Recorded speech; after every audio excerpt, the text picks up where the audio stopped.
मध्य प्रदेश में पुलिस द्वारा किसानों पर गोलीबारी करने पर देश भर में विरोध प्रदर्शन देखने को लगातार मिल रहा है। गोलीबारी के विरोध में शुक्रवार को राष्ट्रीय लोकदल ने हजरतगंज स्थित गांधी प्रतिमा पर प्रदर्शन किया और केंद्र सरकार के खिलाफ जमकर नारेबाजी की।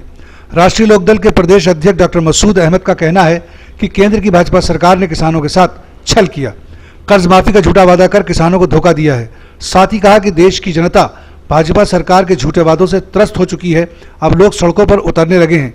वहीं किसानों की बात करते हुए डॉक्टर मसूद ने कहा, देश में किसानों की दशा दिनों दिन बदतर होती जा रही है और केंद्र सरकार कृषि प्रधान देश के किसानों पर कोई ध्यान नहीं दे रही है। ऐसा है कि ये जो भारतीय जनता पार्टी की केंद्र में सरकार है, ये सत्ता लोलुपता की पराकाष्ठा को पा सकती है।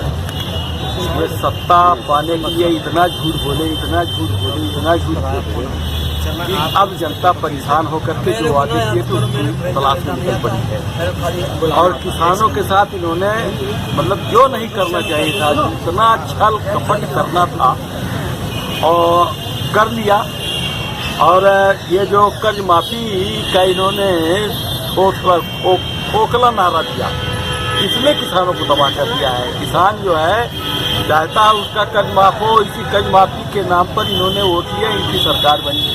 और अब कर्ज माफी के नाम पर या तो जबान बंद है या तो अगर माफी के नाम पर कुछ कर रहे हैं, धोखा दे रहे हैं। जनता के समझ में आ गई है और जनता मजबूर होकर के भारतीय जनता पार्टी की सरकार की किसान विरोधी नीतियों की वजह से लोग सड़क पर उतर चुके हैं। और मैं समझता हूं कि और अभी भी भारतीय जनता पार्टी के लोग जो है भावनाओं को भड़का करके जब से अब तक काम चलाते रहे, वो समझ रहे थे अभी भी काम चलेगा।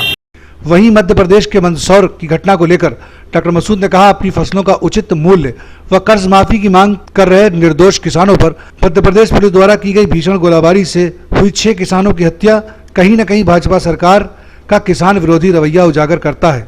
साथ ही उन्होंने मृत किसानों को मुआवजा देने की मांग भी की है। किसानों को हक मिले या ना मिले, लेकिन देश भर में किसानों को लेकर राजनीति गरमाई हुई है। Bureau report, first I news, Lucknow.